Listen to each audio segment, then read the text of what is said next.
Hi guys, welcome back to Mrs. Wright's reading, Read Aloud. I am going to read to you today, The Thief of Always, chapter 11. So hopefully you had a good first digital learning day at home. I know it's not the same as being at school, but we're going to do the best we can. So I'm going to get started on chapter 11. This chapter is called Turnabout. And if you've ever heard the expression turnabout is fair play, that typically means that when somebody's done one thing to you, then it's okay to do it to somebody else or do it back to them. So let's find out what Wendell has in store for Harvey. Neither Wendell nor Lulu was around the following day. Mrs. Griffin said she'd seen them both before breakfast and then they disappeared. So Harvey was left on his own devices. He tried not to think about what had happened the night before, but he couldn't help himself. Snatches of conversation kept coming back, and he puzzled over them all day long. What had Jives meant, for instance, when he told Harvey that turning him into a vampire was not so much a game as an education? What kind of lesson had he learned by jumping off a roof and scaring Wendell? And all that stuff about soul stealers and how they had to be served, what had that meant? Was it Mr. Hood that Jives had been speaking of, that great power they all had to serve? If Hood was somewhere in the house, why hadn't anyone, Lulu, Wendell, or himself, encountered him? Harvey had quizzed his friends about Hood and had the same story from them both. They'd heard no footfalls or whispers or laughter. If Mr. Hood was indeed here, where was he hiding and why? And so many questions, so few answers. And then, as if these mysteries weren't enough, another came along to vex him. In the late afternoon, lounging in the shade of the tree house, he heard a yell of frustration and peered through the leaves to see Wendell racing across the lawn. He was dressed in a windbreaker, boots, even though it was sweltering hot, and he was stamping around like a madman. Harvey shouted at him, but his calls went either unheard or ignored, so he climbed down and pursued Wendell around the side of the house. He found him in the orchard, red-faced and sweaty. "What's going on?" he said. "I can't get out," Wendell said, grinding a half-rotten apple under his foot. "I want to leave, Harvey, but there's no way out." "Of course there is. I've been trying for hours and hours, and I tell you, the mist keeps sending me back the way I came." "Hey, calm down." "I want to go home, Harvey," Wendell said, close to tears now. "Last night was too much for me. That thing came after my blood. I know you don't believe me." "I do," said Harvey. "Honest, I do." "You do?" "For sure." "Well, then maybe you should leave too, because if I go, it'll come after you." "I don't think so," said Harvey. I've been kidding myself about this place," Wendell said. "It's dangerous." "Oh yeah, I know it seems like everything's perfect, but..." Harvey interrupted him. "Maybe you should keep your voice down," he said. "We should talk about this quietly, in private." "Like where?" said Wendell, wide-eyed. "The whole place is watching us and listening to us. Don't you feel it?" "Why would it do that?" "I don't know," Wendell snapped, "but last night I thought if I don't leave, I'm going to die here. I'll just disappear one night or go crazy like Lulu." He dropped his voice to a whisper. "We're not the first, you know. But what about all the clothes upstairs, all the coats, the shoes, the hats? They belong to kids like us." Harvey shuddered. Had he played trick-or-treat in a murdered boy's shoes?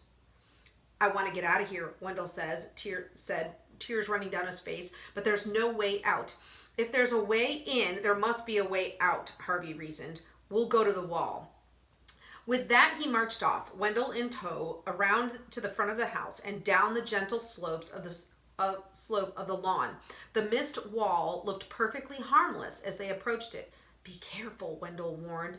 "It's got some tricks up its sleeve." Harvey slowed its step, expecting the wall to twitch or even to reach for him, but it did nothing.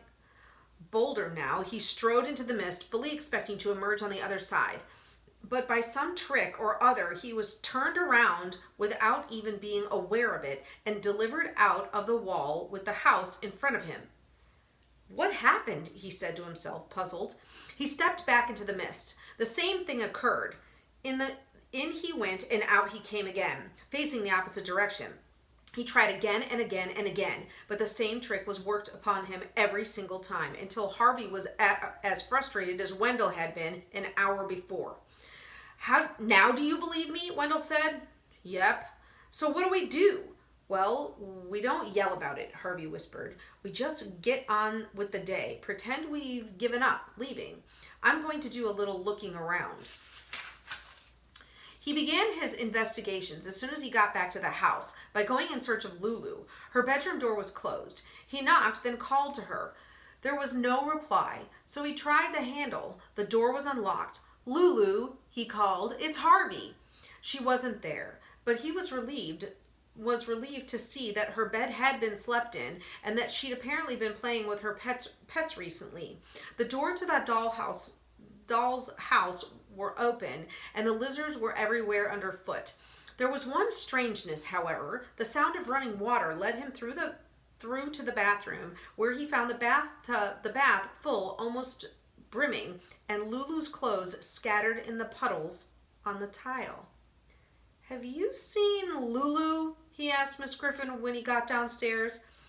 Not in the last few hours, he replied, but she's been keeping to herself, Mrs. Griffin. Mrs. Griffin looked hard at Harvey. I wouldn't pay too much mind if I were you, child, she said. Mr. Hood doesn't like inquisitive guests. I was only wondering where she'd got to, Harvey said. Miss Griffin frowned, her tongue working against her pale cheek as though she wanted to speak but didn't dare. Anyway, Harvey went on, deliberately goading Miss Griffin. I don't believe Mr. Hood exists. Now you be careful, she said, her voice and frown deepening. You don't want to talk about Mr. Hood that way. I've been here days and days, Harvey said, realizing as he spoke that he'd lost count of his time in the house, and I haven't seen him once. Where is he? Now Miss Griffin came to Harvey with her hands raised for a moment. He thought she was going to strike him, but instead she took hold of his shoulders and shook him. Please, child, she said, be content with what you know. You're here to enjoy yourself for a little time. And, child, it's such a little time. It flies by. Oh, Lord, how it flies. It's just a few weeks, Harvey said. I'm not going to stay forever. Now it was he who stared at her. Or am I? He asked. Stop, she told him. You think I am here forever, don't you? He said, shaking off her grip. What is this place, Mrs. Griffin? Is this some kind of prison? She shook her head. Don't tell me lies, he said. It's stupid. We're locked up here, aren't we? Now, though she was shaking with fear from head to foot, she dared to make a tiny nod of her head. All of us? He asked. Again, she nodded. You too? Yes, she whispered. Me too. And there's no way out. Believe me, if you try to escape again, Karna will come after you. Karna? He said, remembering the name from the conversation between Jives and Mar. He's up there, Mrs. Griffin said, on the roof. That's where the four of them live. Ritkus, Marna, and Karna. Mar and Karna. And Jive? You know? I met them, all but Karna. Pray you never do, said Mrs. Griffin. Now listen to me, Harvey. I've seen many children come and go through this house, some of them foolish, some of them selfish, some sweet, some brave. But you are one of the brightest souls I have ever set eyes on. I want you to take what joy you can from being here. Use the hours well, because there'll be fewer than you think. Harvey listened patiently to this. Then, when she'd finished, he said, I still want to meet Mr. Hood. Mr. Hood is dead, Miss Griffin said, exasperated by his persistence. Dead? You swear? I swear, she replied, on the grave of my poor Clue Cat. I swear, Mr. Hood is dead, so don't go asking about him ever again. This was the first time Mrs. Griffin had ever come close to giving Harvey an order, and though he wanted to press her further, he decided not to. Instead, he said he was sorry for bringing up the subject and wouldn't do it again, then left her to her secret sorrows. So, Mr. Hood is dead. There are 4 beings of some kind up there on the roof, and we have figured out that they can't leave. But where is everybody else? If all these other people were there, where are they? I guess we'll have to wait to find out. Y'all have a good day, and I'll see you tomorrow. Bye.